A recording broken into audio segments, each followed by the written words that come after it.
চোপড়া বিধানসভা কেন্দ্রে রাজনৈতিক তৎপরতা বাড়তে শুরু করেছে।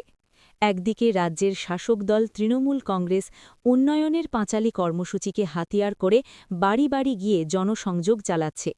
অন্যদিকে আগেভাগেই মাঠে নেমে প্রচার শুরু করেছে বিরোধী দল বিজেপি।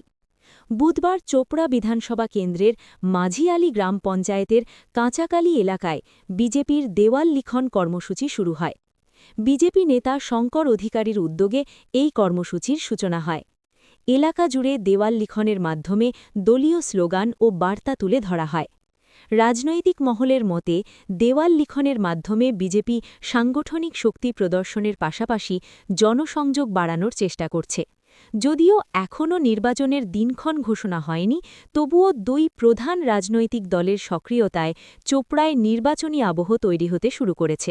বিধানসভা নির্বাচন ঘোষণা হয়নি, তার আগেই আপনারা দেওয়াল লিখন শুরু করেছেন কেন? দেখুন, নির্বাচন ঘোষণা হওয়ার বেশি দিন আর নেই। আমাদের রাজ্য জুড়ে এই ধরনের কর্মসূচি চলছে, তাই আমরা ওয়াল লেখন চালু করেছি। আমরা চোপড়া বিধানসভায় আমাদের টার্গেট রয়েছে অন্তত 100-র উপরেই আমরা এরকম সিম্বল লিখব। এখনও তো প্রার্থী ঘোষণা হয়নি, কীভাবে লিখছেন দেওয়াল? দেখুন, আমাদের প্রার্থী ঘোষণা তো ওটা বাকি আছে, তবে আমাদের প্রতীকটাই আমাদের সিম্বল। এটাই আমাদের ভারতীয় জনতা পার্টির একটা পদ্মফুল। এই পদ্মফুলকে লোক দেখেই ভোট দেয় বেশিরভাগ, তাই আমরা পদ্মফুলের দলটা আগে দিচ্ছি। বর্তমানে এসআইআর চলছে, এসআইআর নিয়ে সাধারণ মানুষ হ্যারাসমেন্ট হচ্ছে, তো সাধারণ মানুষ কি বিজেপির পক্ষে আস্থা রাখবে? দেখুন, এসআইআর প্রক্রিয়াটা টোটালি আলাদা। এটা তো নির্বাচন কমিশনের আন্ডারে হচ্ছে। আর যাদের নামের বানাম ভুল বা যাদের অনেকে টাইটেল আছে, অনেকে শ্বশুরকে বাবা বানিয়ে রেখেছে, অনেকের এই ধরনের প্রবলেম রয়েছে, তাদের যদি কোনোভাবে নোটিশ এসেছে তারা নোটিশে ছাপাই দিবে তারা। বিরোধীরা অভিযোগ করছে নির্বাচন কমিশন বিজেপির হয়ে কাজ করছে, কি বলবেন? এটা সরাসরি ভুল। নির্বাচন কমিশন কেন বিজেপির হয়ে কাজ করবে? নির্বাচন কমিশন যদি বিজেপির হয়ে কাজ করতো তাহলে তো আমরা পশ্চিমবঙ্গে ক্ষমতায় এর আগেই চলে আসতাম। তাহলে আমাদের বারবার ভোটে লড়তে হচ্ছে আর পরাস্ত হতে হচ্ছে কেন?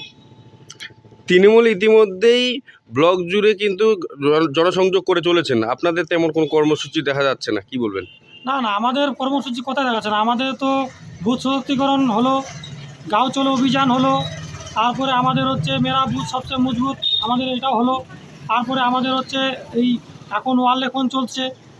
কিছুদিন আগেও আমাদের কর্মসূচি হলো পরিবর্তন সভা। আমরা চোপড়া ব্লকে বিভিন্ন জায়গায় পরিবর্তন সভা করছি, বুথ করছি। সংগঠন কতটা মজবুত রয়েছে? আমাদের সংগঠন অনেক মজবুত রয়েছে। এবার আমরা আশাবাদী আছি যে আমরা চোপড়া ব্লক থেকে হামিদুলকে আমরা অন্তত এবার হারিয়ে দেব।